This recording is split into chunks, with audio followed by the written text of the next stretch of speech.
Bem, queridos, quero saudar a todos com a doce paz do Senhor Jesus. Amém? Abra sua Bíblia lá na primeira epístola de Paulo aos Coríntios, capítulo 9.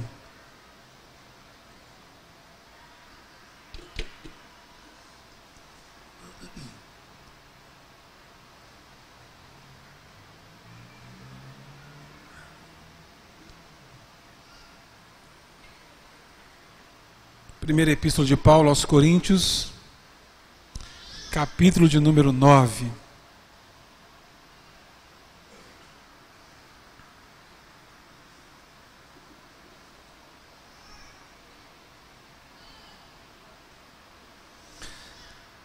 Muito bem, queridos. Todo capítulo forma uma unidade de pensamento. Todavia, Paulo divide esse pensamento dele aqui em três partes. Então nós vamos tratar hoje da primeira parte. Embora as outras duas estão bem conectadas, a gente vai tentar dividir aqui para não ficar muito extenso numa única noite. Então até o verso 14, a ideia da proposição hoje. Vamos ler até o verso de número 15, tá bom? 1 Coríntios, capítulo 9, verso 1 a 15. Não sou eu, porventura, livre? Não sou apóstolo? Não vi Jesus, nosso Senhor? Acaso não sois fruto do meu trabalho no Senhor?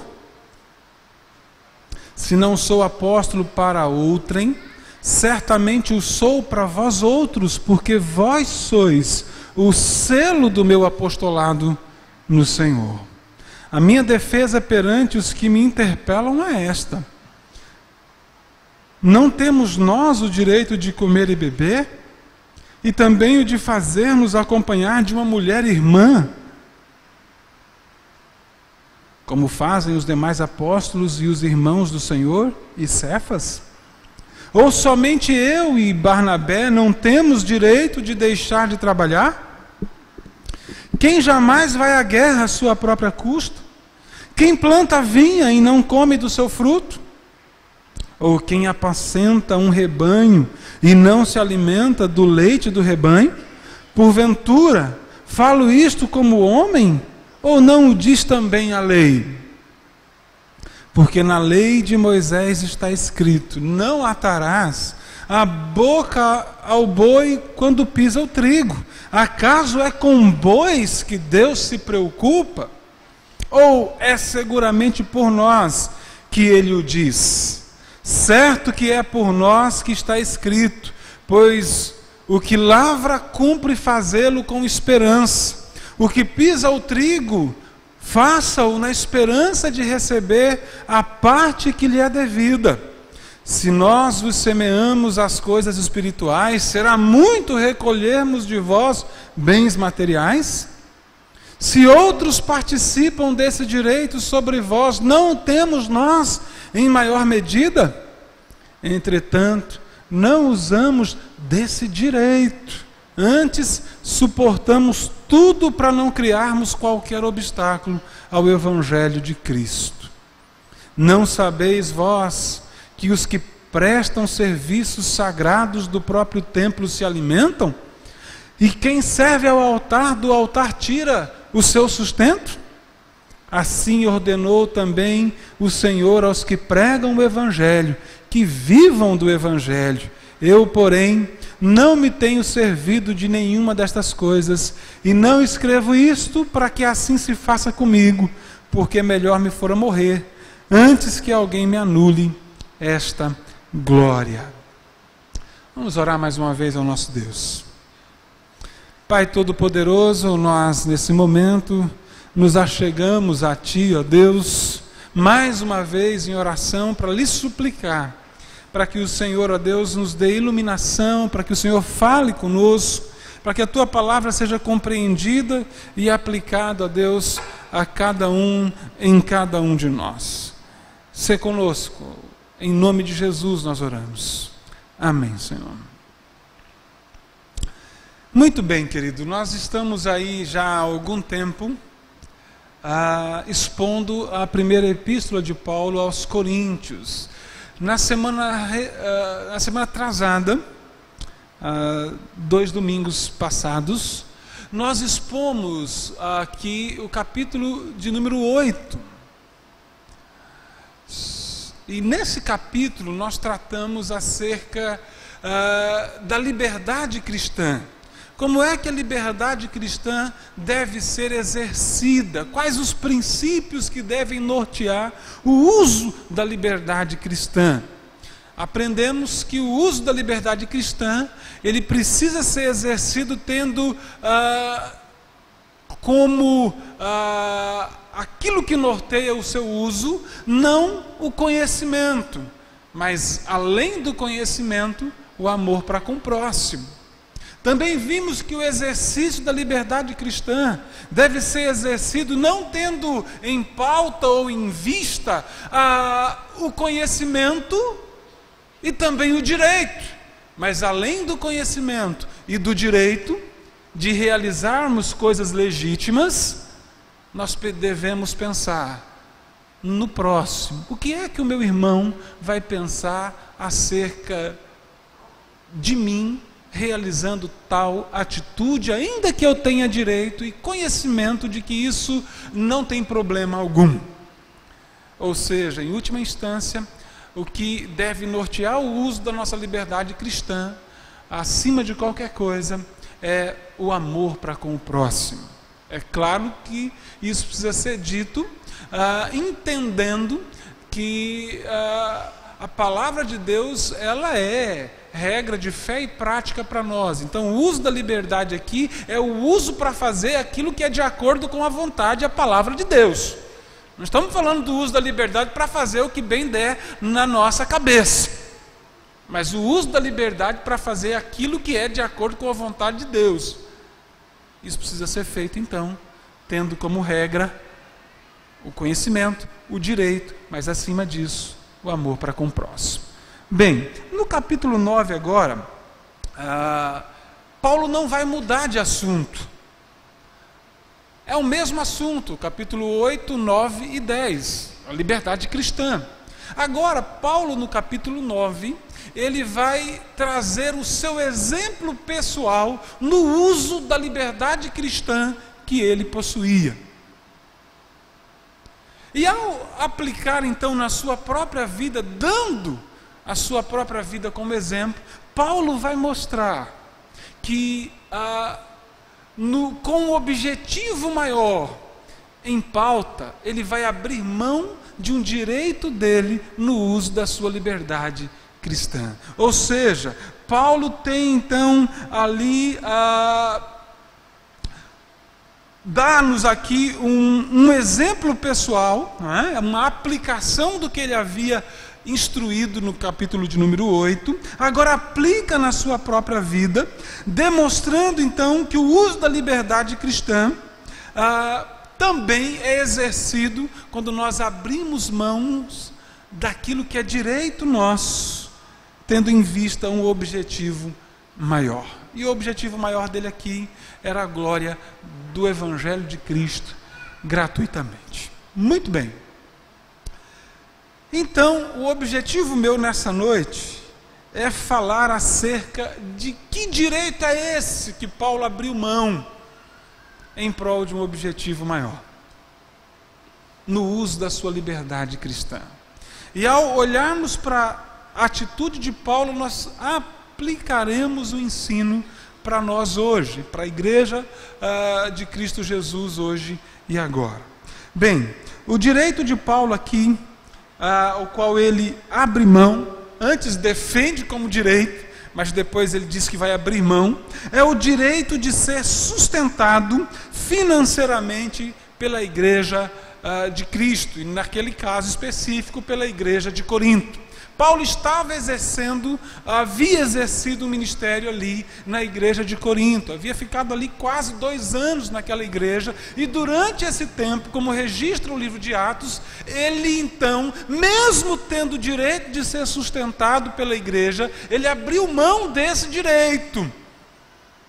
E durante esse período, então, estando hospedado na casa de Priscila e Áquila, ele, juntamente com esses, fabricou tendas para o seu sustento pessoal, não usufruindo do direito que tinha de ser sustentado pela igreja de Corinto. Paulo agora vai dizer, então, aplica esse exemplo pessoal dele, conhecido pela igreja de Corinto, para dizer: vejam como que nós devemos usar a nossa liberdade cristã, abrindo mão de coisas legítimas em prol de um objetivo maior, o reino de Deus, a igreja de Cristo, os irmãos em Cristo. Porque o que estava acontecendo naquele momento na igreja de Corinto? Havia algumas pessoas que estavam olhando para o Evangelho e já naquela época entendendo que muitas pessoas usavam do Evangelho, na verdade, para poder obter então ali lucros.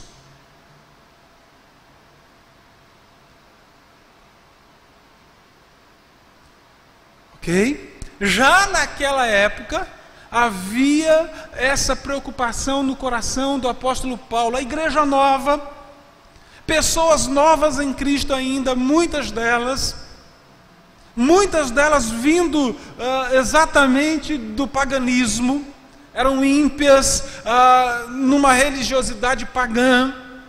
Alguns deles eram já do judaísmo e conheciam então o que a palavra de Deus dizia acerca de ser sustentado pela igreja, mas outros não, e por conta de algumas dessas situações, Paulo então, naquele momento, abriu mão do direito dele em prol de um objetivo maior. Mas o que fica aqui registrado, querido, antes de mais nada, é que Paulo deixa muito claro que ele tinha direito de ser sustentado financeiramente pela igreja de Corinto. É isso que é norteado aqui, ou dito, expresso aqui, do verso 1 ao verso 14. E é sobre isso que eu quero falar nessa noite, dando continuidade então à exposição desta epístola aos irmãos. Bem, Paulo postula aqui, ou nos fornece aqui, 5 argumentos para provar esse direito, o direito que aquele que está então ensinando a igreja, aquele que está vivendo ali a entrega para o serviço cristão, no discipulado, na evangelização, no cuidado pastoral da igreja, tinha o direito de ser sustentado por ela. Vejamos então os argumentos de Paulo para provar esse direito. O primeiro argumento de Paulo provando que ele tinha esse direito está aí do verso 1 ao verso de número 6. O seu apostolado. O apostolado dele então é agora colocado aos coríntios como sendo uma das provas que ele então tinha direito de ser sustentado pela igreja.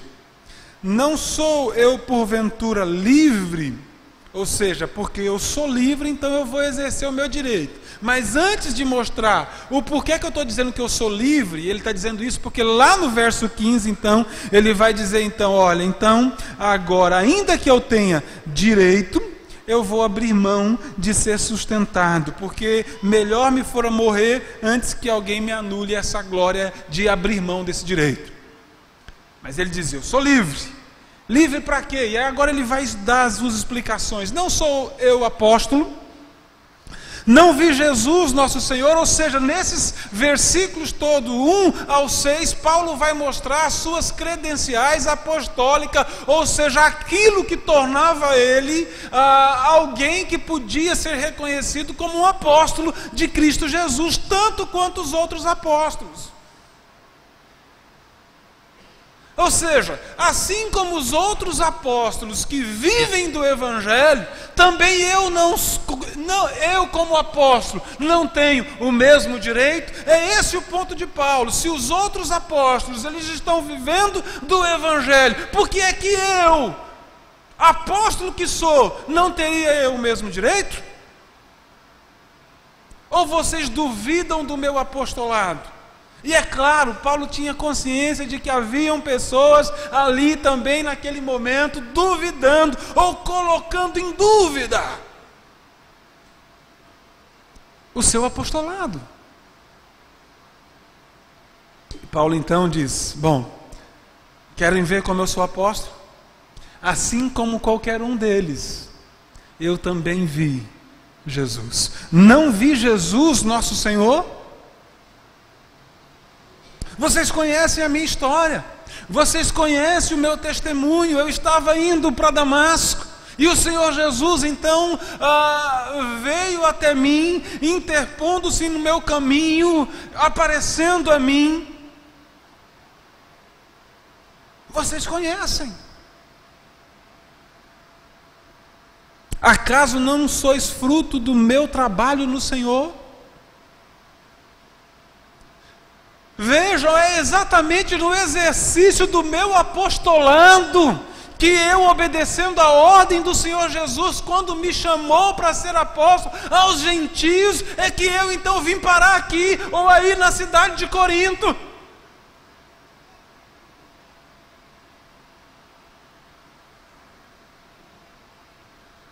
Se não sou apóstolo para outrem, certamente o sou para vós outros, porque vós sois o selo do meu apostolado no Senhor.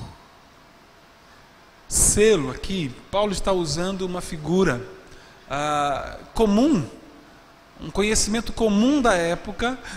Por exemplo, quando então havia uma correspondência oficial de uma autoridade, aquela correspondência oficial, ela recebia ali o selo de um rei, ou uma outra autoridade. Então, quando ele colocava o selo dele, as pessoas recebendo aquela correspondência, ao perceber o selo, diziam: sim, essa correspondência é legítima.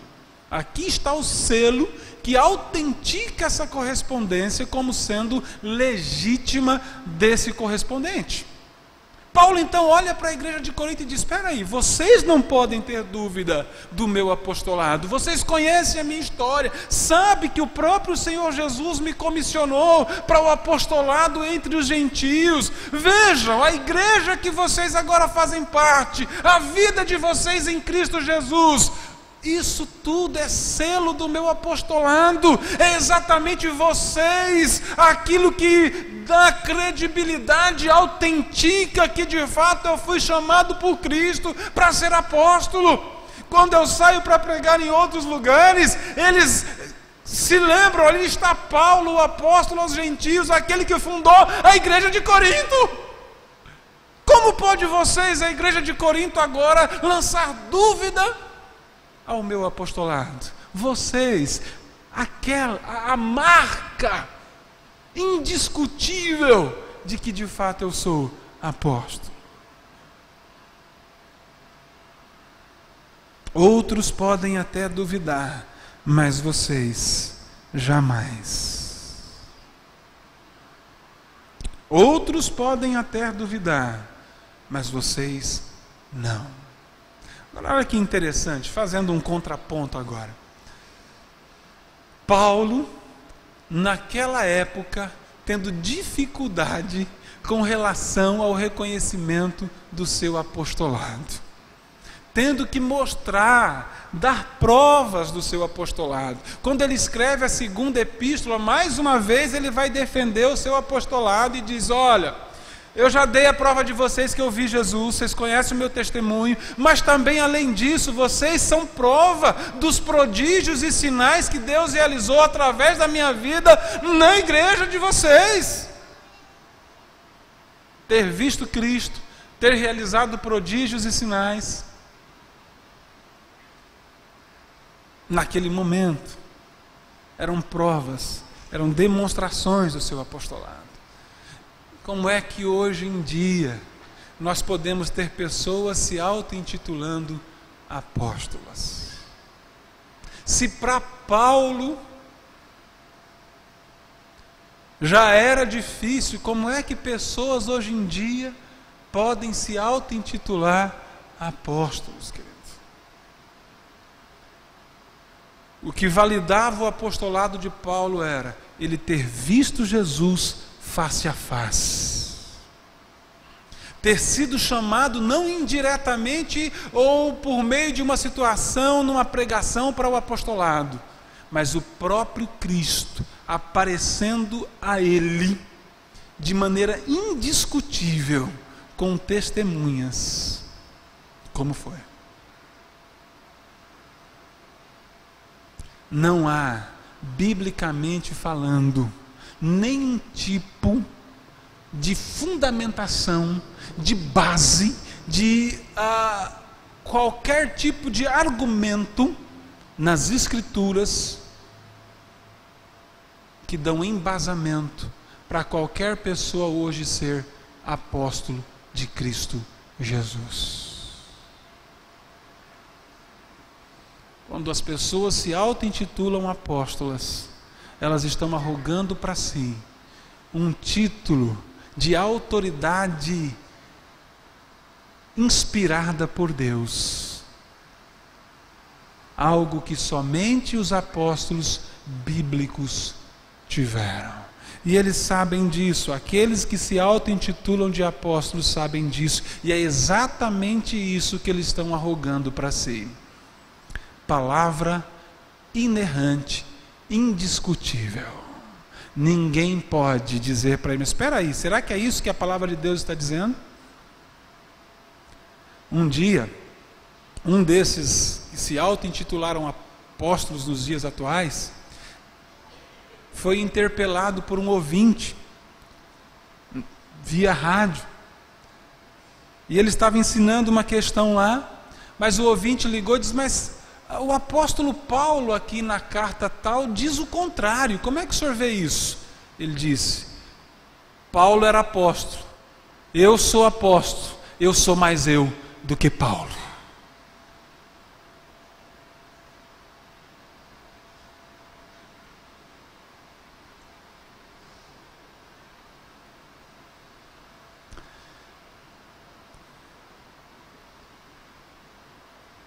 Paulo era apóstolo, eu o sei, as Escrituras demonstram, mas você, quem é que te intitulou apóstolo do Senhor Jesus?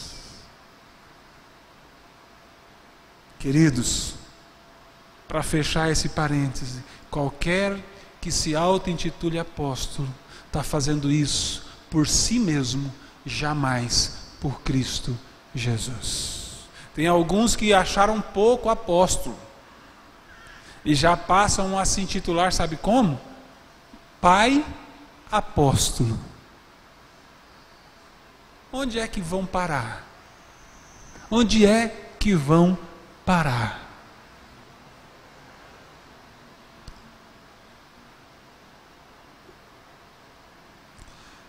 Então, queridos, se Paulo já encontrou dificuldades, ele tendo testemunho de várias pessoas, dos outros apóstolos, inclusive, porque depois Pedro, ao escrever a sua epístola, ele recomenda à igreja para que lessem os escritos de Paulo, juntamente com o restante da escritura, mostrando então para a igreja daquela época, que assim como ele era apóstolo, Paulo também o era, e assim como ele tinha autoridade dada por Cristo, de falar em nome de Deus de maneira inspirada, inerrante, inequívoca, também Paulo, como ele, apóstolo, o tinha a mesma autoridade.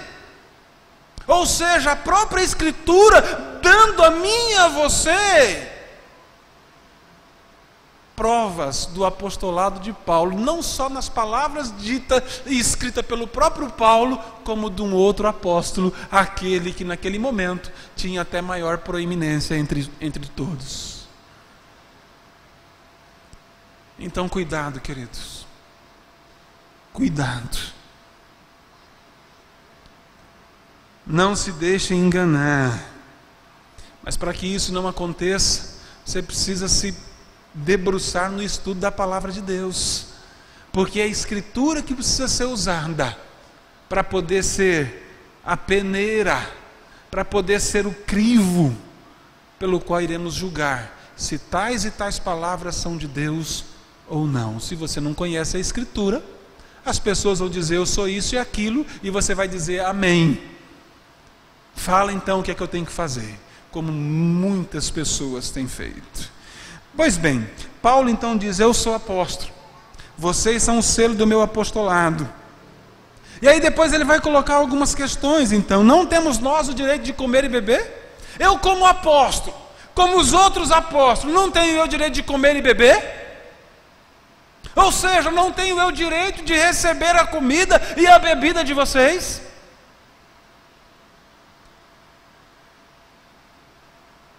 E também o de fazer acompanhar de uma mulher irmã, ou em outras versões, uma mulher fiel, uma mulher crente, porque a palavra fiel e crente no grego é a mesma coisa.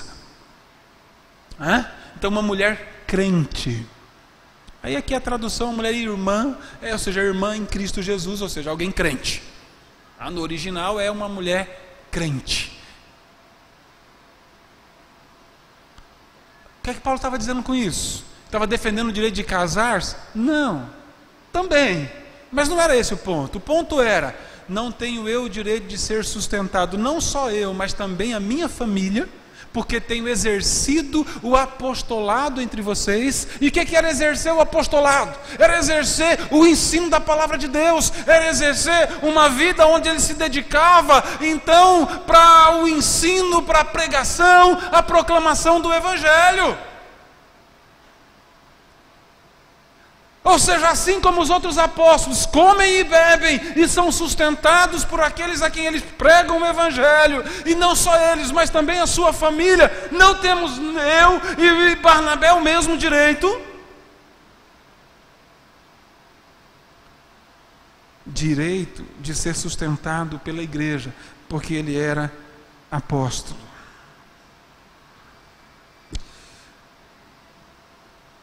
Mas além disso, eu disse 5, o segundo motivo ele diz a sua experiência, ou a experiência humana.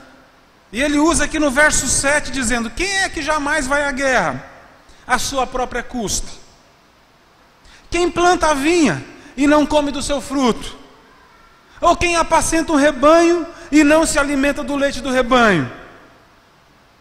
Paulo diz, meus queridos, olhemos a experiência humana.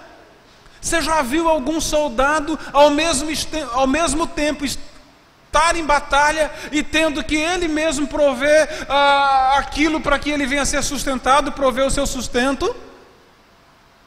Você já viu alguém que planta uma vinha e não se alimentar dela? 3 figuras de linguagem, ou 3 ilustrações para mostrar então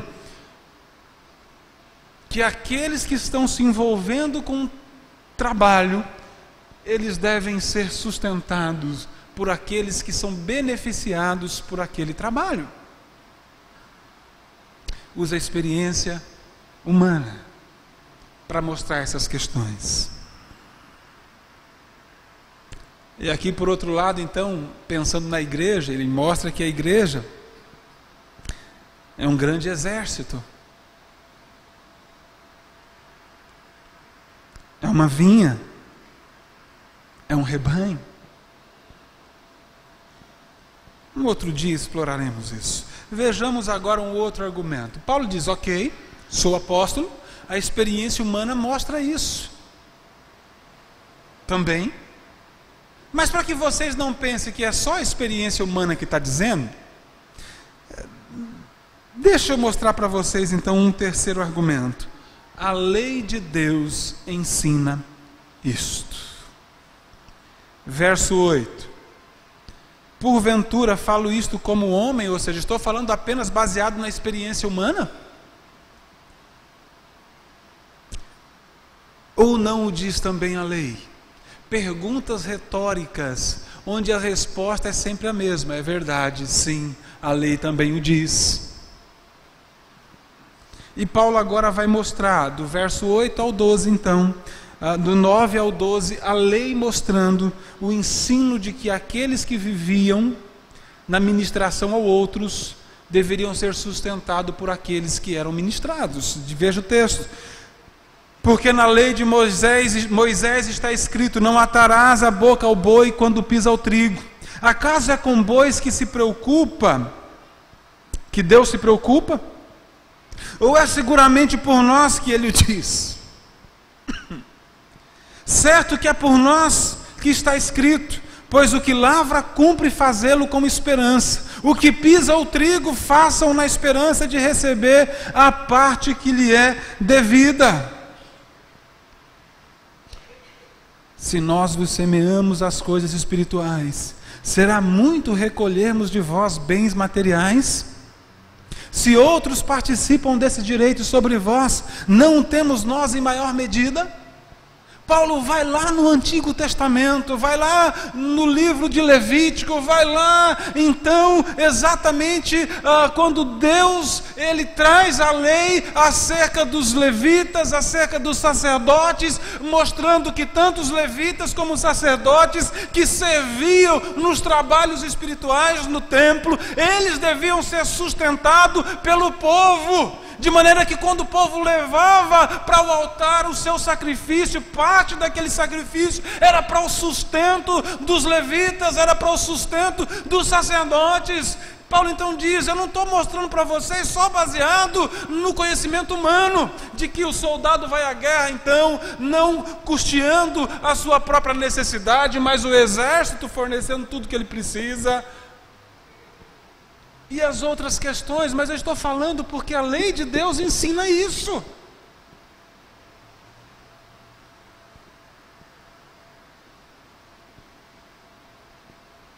Não atarás o boi quando pisa o trigo. Ele está trabalhando naquilo, ele precisa se alimentar daquilo.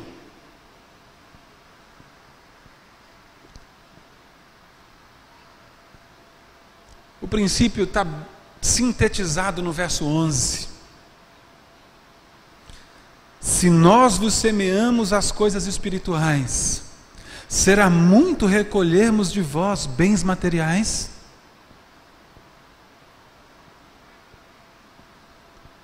Se nós estamos dando a vocês aquilo que é mais importante, aquilo que tem a ver com a sua vida, não só aqui e agora, mas por toda a eternidade, se nós estamos trazendo princípios a vocês que fazem com que vocês então tenham a dimensão correta de como avaliar o mundo, tenham uma cosmovisão exata de como é que Deus cria, sustenta, mantém o universo e dirige a sua história, nós estamos fornecendo essas benesses para vocês, essas bênçãos para vocês, nós estamos dando a vocês a oportunidade de conhecer a palavra de Deus e se entregar a Cristo e viver no amor de Cristo.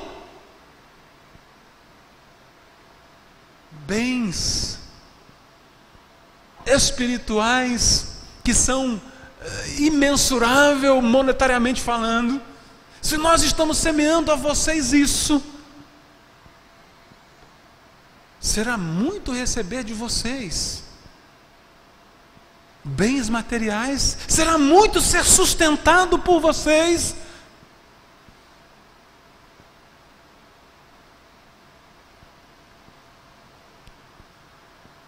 E é isso que a lei de Deus ensina no Velho Testamento. Paulo cita aqui textos do Antigo Testamento, Deuteronômio e Levítico, leis de Deus. Bem, esse foi o terceiro argumento de Paulo então. Mas é interessante que nós podemos ver isso, Paulo ilustrando em outros momentos.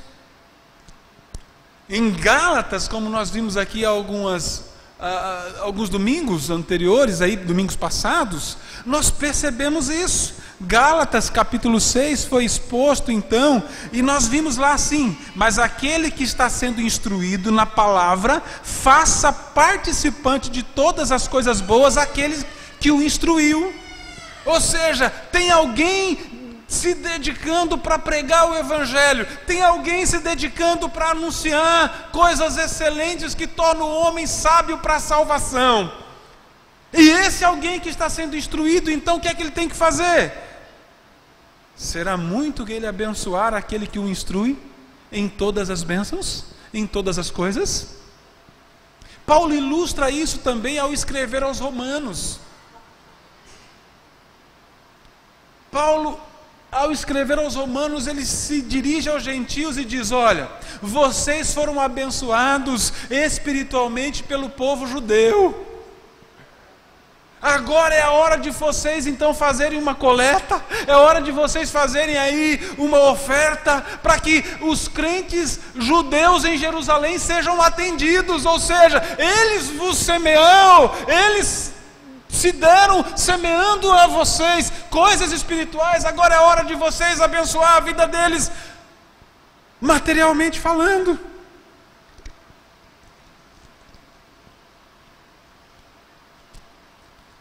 Paulo diz exatamente isso ao escrever aos Romanos. Veja só o que a palavra de Deus diz: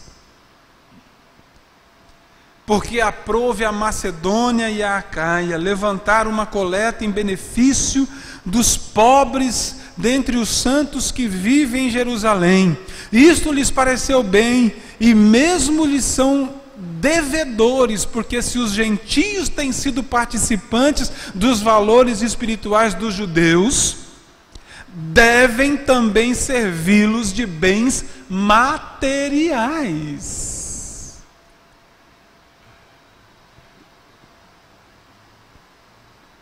Se eles estão sendo servidos de bênçãos espirituais por meio dos judeus, devem esses então agora servi-los em bens materiais. Por isso eu disse que o verso 11 sintetiza tudo. Se semeamos coisas espirituais, será muito recolhermos de vós bênçãos materiais, bens materiais.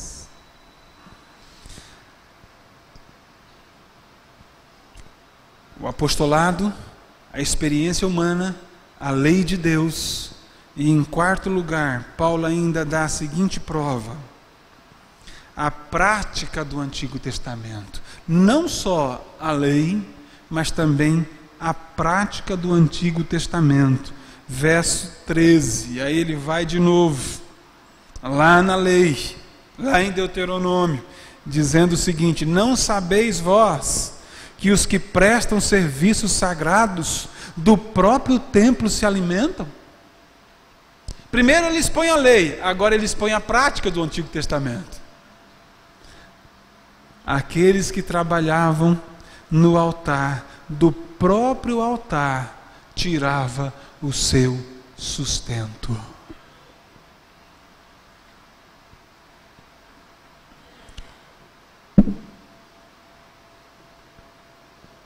Quinto argumento, sem perder tempo nesse, porque está muito claro. O que Paulo está dizendo é o seguinte: se aqueles que ministravam lá no Antigo Testamento recebiam o seu sustento daquilo pelo qual ministravam, qual que é a diferença hoje? Eu não estou entendendo. Se agora nós estamos ministrando a vocês as questões espirituais, não é justo então que vocês nos alimentem, que vocês nos sustentem materialmente? É esse o argumento de Paulo, a mostrar que os levitas e os sacerdotes, eles eram sustentados por meio daquilo que eles realizavam. E o último argumento, e talvez agora o mais forte, é a própria palavra de Cristo Jesus. Ok, tudo bem, talvez vocês estejam falando, mas isso aí, Paulo, agora já acabou. Isso aí foi no Antigo Testamento, Paulão. Agora o negócio é o seguinte, cara, continua fazendo tenda aí, bicho. Te sustente aí, dá os seus pulos, e aí você prega o Evangelho e tem o seu sustento.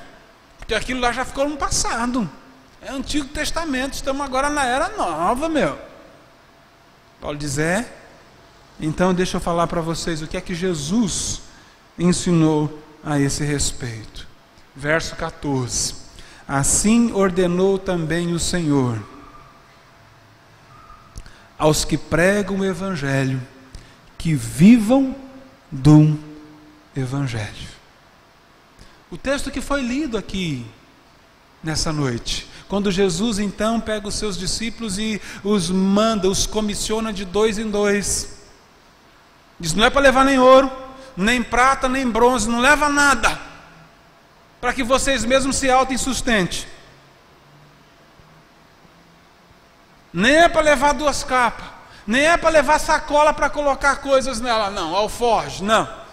Vocês vão, preguem,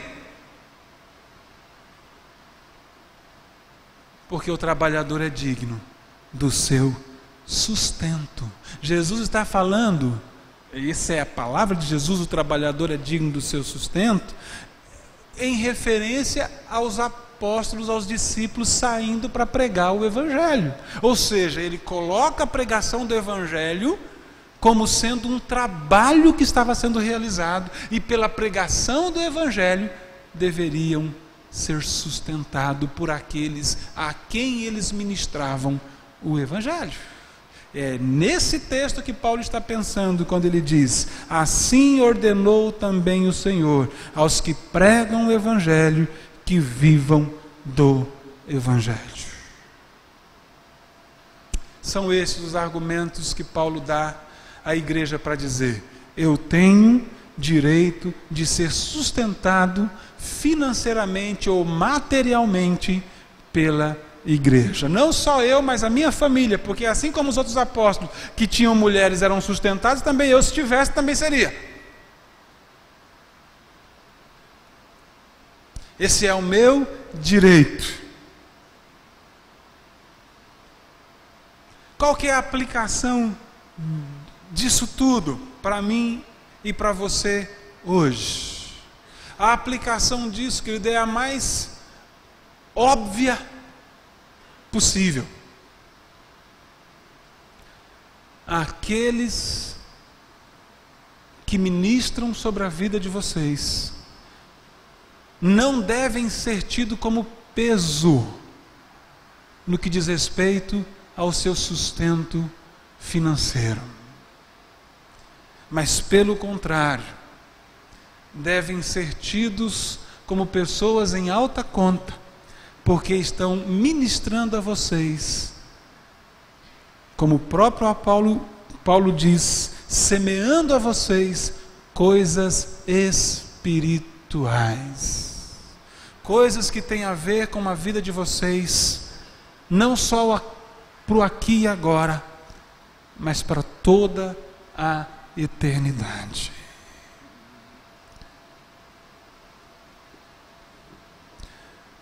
Certa vez, eu estava com a minha família no carro, os meninos, a Denise, e junto conosco tinha um amiguinho, do Vinícius, aqui da igreja mesmo. Ele não está mais aqui. E ali a conversa deles no carro era sobre a profissão. O que é que seu pai faz? Meu pai é técnico de informática. Poxa, legal, hein? Meu pai já foi técnico de informática também, né? E conversando ali e tal. Então seu pai faz isso, é disso que ele ganha dinheiro? É disso que ele ganha dinheiro, é disso que nós somos sustentados. Meu pai é técnico em informática. É mesmo, Vinícius, e o seu pai? O que ele faz, hein? Meu pai é pastor. Não, mas eu estou falando para ganhar dinheiro. O que Não, está falando para sustentar a família. O que ele faz? Meu pai é pastor.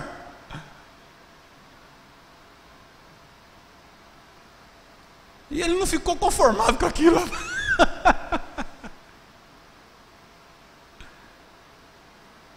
Porque o pai do Vinícius tinha que fazer alguma outra coisa para que a família fosse sustentada, que não o pastoreio do rebanho do Senhor.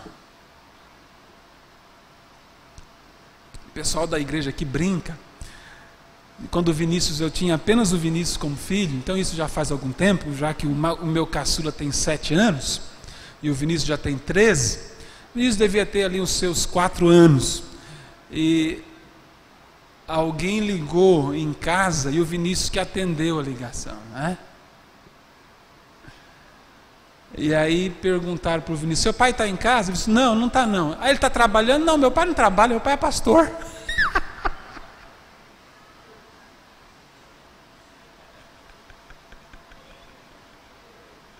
Ele está no trabalho? Não, meu pai não trabalha não, meu pai é pastor. Onde é que o pai dele estava? Trabalhando, fazendo visita, pregando o evangelho, cuidando da igreja, mas na cabeça dele de 4 anos de idade ainda, ou seja, o pai dele, não sei onde ele está, ele não está em nenhuma empresa, tendo que bater o seu cartão, tendo que ir para lá e voltar, hora fechadinha, tal, 8 horas por dia, o pai dele trabalha, mas na cabeça dele não trabalhava. Mas isso é compreensível na cabeça de uma pessoa de 4 anos.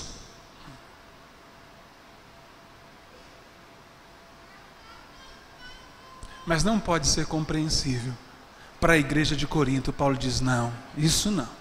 Vocês não podem dizer isso. Como também não pode ser algo que devemos entender como sendo, não, mas é compreensível para pessoas adultas e maduras na fé.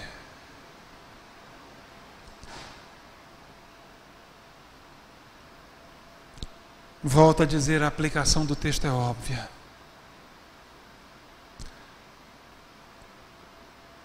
Para os ministros, a aplicação é que sempre que possível os pastores, os missionários devem trabalhar em tempo integral na pregação e no ensino da palavra de Deus. Essa é a aplicação que se tem para os ministros e pastores. Paulo está falando de um direito que ele tinha porque ele entendeu o chamado dele para viver, então, se poderíamos assim dizer, a mais sublime das vocações. Daí então dizermos sagrada vocação ou sagrado ministério, não querendo desprezar qualquer outra vocação, mas quando dizem isso, estão dizendo algo que dá a entender que isso tem a ver exatamente com aquilo que norteia até mesmo o exercício de qualquer outra profissão, de qualquer outra vocação, porque é o ensino da palavra que vai dar às pessoas, quer sejam elas médicas, quer sejam elas contabilistas, quer sejam elas vendedoras, quer sejam elas dona de casa, é o ensino do evangelho que vai dar a ela uma perspectiva de que tudo aquilo que ela faz deve ser feito para a glória de Deus.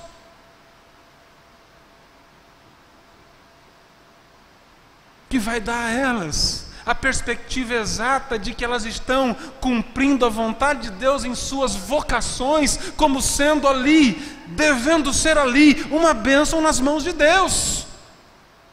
Sendo um policial, sendo um bombeiro, um médico, uma dona de casa. É o ensino do evangelho que vai trazer a perspectiva exata.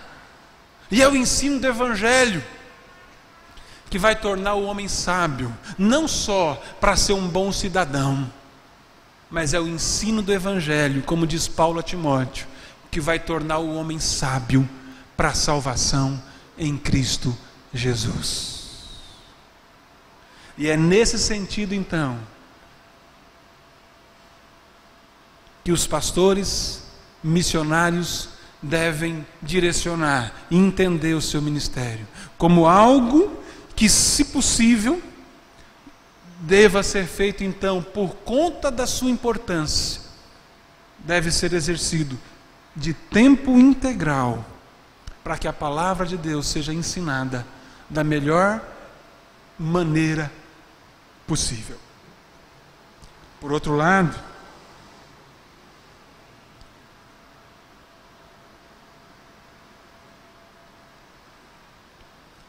a igreja também precisa entender que esse texto ensina que esses que se afadigam no ensino da palavra devem ser sustentados, não tendo isso como um peso. É isso que Paulo ensina ao escrever a Timóteo, na sua primeira epístola, no capítulo 5, no verso 17. Devem ser considerados merecedores de dobrados honorários os presbíteros. E já ensinei isso a vocês, pastor é presbítero. O bispo, a mesma coisa. Devem ser considerados merecedores de dobrados honorários os pastores ou os presbíteros que presidem bem, com especialidade os que se afadigam, ou seja, os que não dividem o seu tempo para outra coisa, senão para o ensino da palavra de Deus. Pois a Escritura declara: não amordaces o boi quando pisa o trigo, e ainda o trabalhador é digno do seu salário. Os mesmos argumentos que Paulo usa em Timóteo, usa aqui aos Coríntios.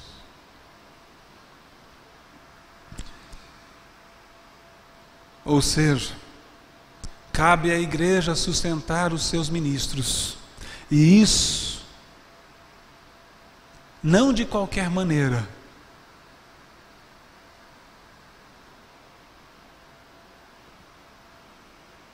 mas quando possível, de forma bem feita. Agora, amados, quero dizer a vocês que ensinar isso traz um grande temor para o meu coração. Vocês que são minhas ovelhas aqui, agora me refiro mais a vocês do que àqueles que nos visitam, sabem do quanto somos sérios em falar das obrigações e do quanto vocês podem cobrar dos seus pastores conforme ensina a palavra de Deus.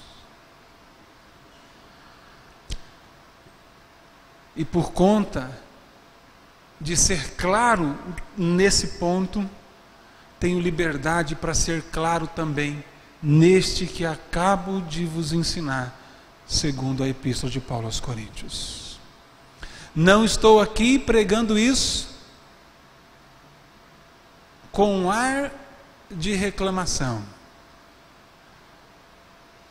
Louva a Deus por essa igreja, que tem, na medida da sua possibilidade, abençoado a mim e os outros pastores que integram a equipe pastoral dela. Não é esse o ponto. O ponto é ensinar o que a palavra de Deus ensina. E hoje, o texto que estava separado para ser ensinado, não porque queria dar algum recado específico a essa igreja ou a qualquer outra, mas pela exposição sistemática da epístola, e entendendo então que essa era a vontade de Deus, é que aqui está o que a palavra de Deus ensina. Ontem fui pregar numa igreja bastante simples, no aniversário dela, numa congregação, num bairro ainda nascendo, ou já nascido, mas ainda muito de moradores bastante simples ou financeiramente não abastados. Era aniversário daquela congregação. E quando eu saí, eu entrei no carro e estava com os vidros abaixados, eu ouvi dizendo assim: eu também vou ser pastor.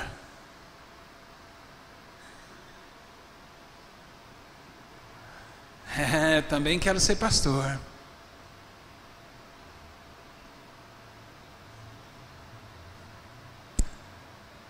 Era um menino,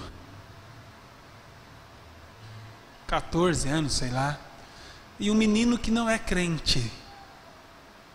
Então isso também é perfeitamente compreensível para ele, ou para nós. Mas volto a dizer, querido, pensamentos como esses não é compreensível daqueles que são abençoados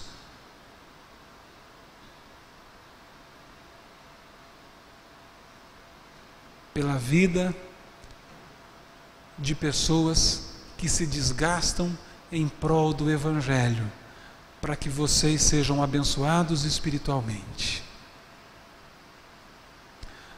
Outra vez eu fui levar o carro para poder fazer uma revisão na gramarca. E aí um amigo lá do Daniel falou: hein, você andando de ônibus e o seu pastor de Zafira. Você é bem bobo, hein?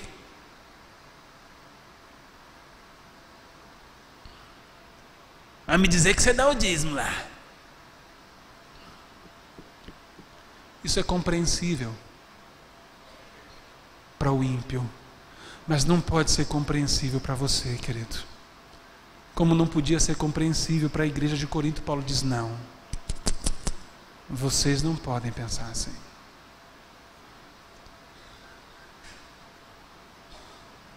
Que Deus possa abençoar a sua vida e que você possa entender, querido.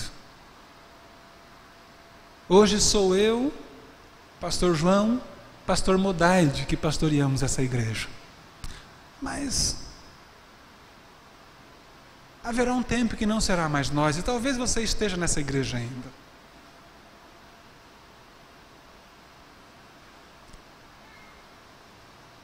E nós não queremos que os outros pastores cheguem aqui e peguem uma igreja que não foi ensinada a obrigação dela com relação ao sustento dos seus obreiros.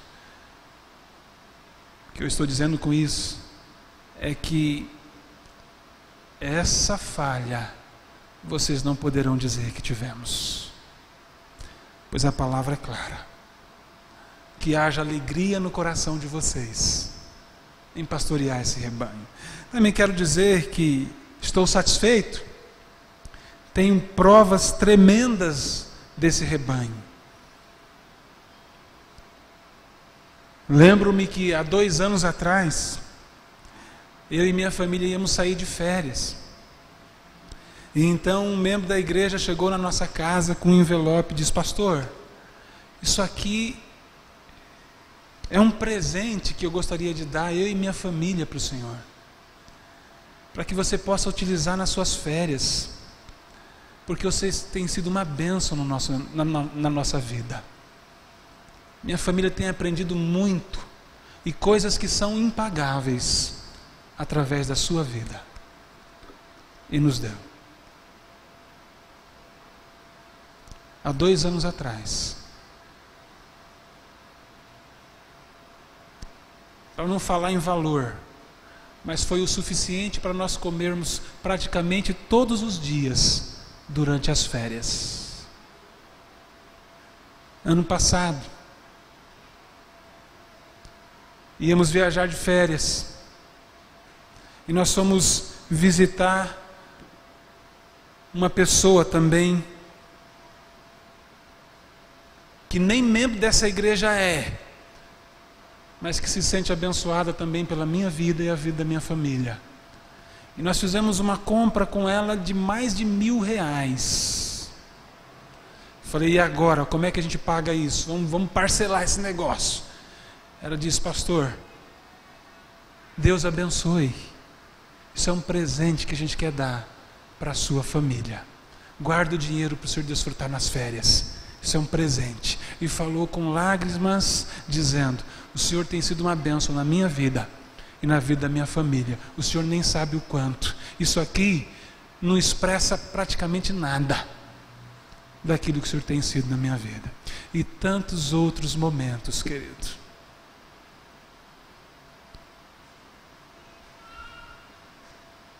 De membros dessa igreja que tem abençoado a mim e a minha família. Manutenção do meu carro, manutenção da minha casa, construção da nossa casa. E eu louvo a Deus por essa igreja, porque isso são demonstrações de que vocês têm entendido a palavra do nosso Deus. Meu desejo é que continuem fazendo isso, não porque é o pastor Marcos ou outros pastores dessa igreja, mas porque são pastores, presbíteros que têm se doado para ensinar a vocês a palavra de Deus. Palavras que tornam vocês sábios para a salvação em Cristo Jesus. Que Deus continue abençoando a vida de vocês. Amém? Vamos ficar de pé, vamos orar ao nosso Deus.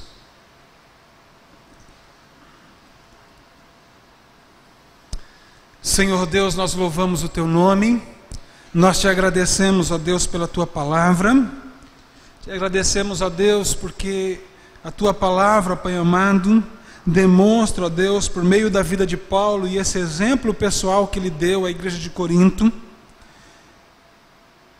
demonstra, ó Deus, aos pastores que esses precisam, ó Deus amado, diante da possibilidade, viverem, ó Deus amado, de maneira integral, no uso do seu tempo, ó Deus amado, para a ministração da sua palavra, para a pregação e o ensino do Evangelho, para que pessoas, ó Deus amado, então, tenham, ó Deus, oportunidade de ouvir as boas novas e serem então, Deus amado, transformadas pelo poder do Evangelho, para que pessoas que já foram transformadas possam ser ainda mais, ó Deus, edificadas e possam crescer, ó Deus amado, em vida de intimidade contigo.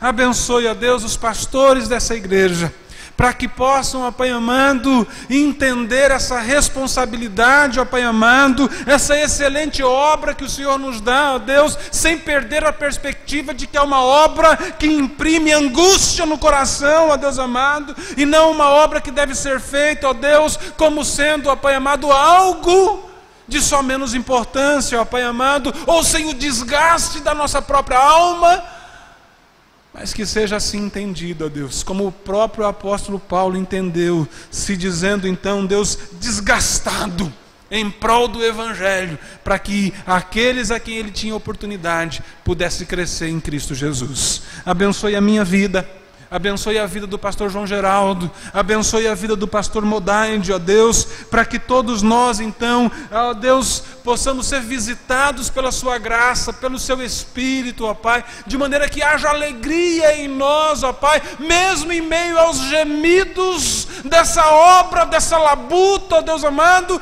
que em muitos momentos se tornam angustiantes e desafiadoras. Ajuda-nos, ó Deus, para que haja sempre no nosso coração a alegria de estarmos envolvidos, ó Pai amado, com a obra na qual nos tornamos embaixadores de Cristo Jesus.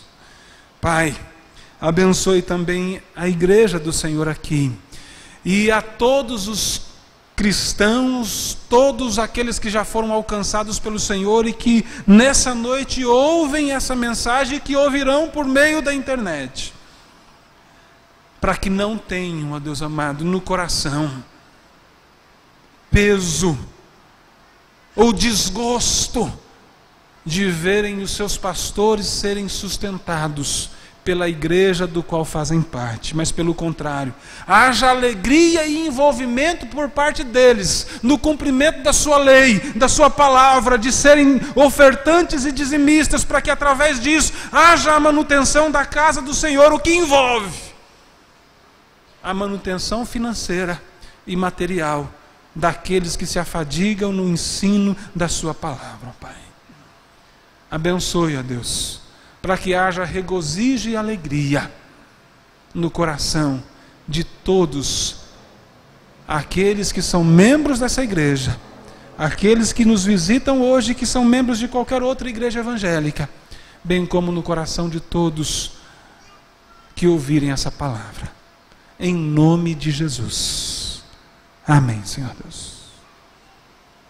E agora, irmãos, que a graça de nosso Senhor Jesus Cristo, o amor de Deus, nosso eterno Pai, a comunhão e a consolação e a direção do Espírito Santo de Deus estejam sobre vocês, irmãos, e sobre todo o povo de Deus espalhado pela face da terra, hoje, pelos séculos dos séculos. Amém.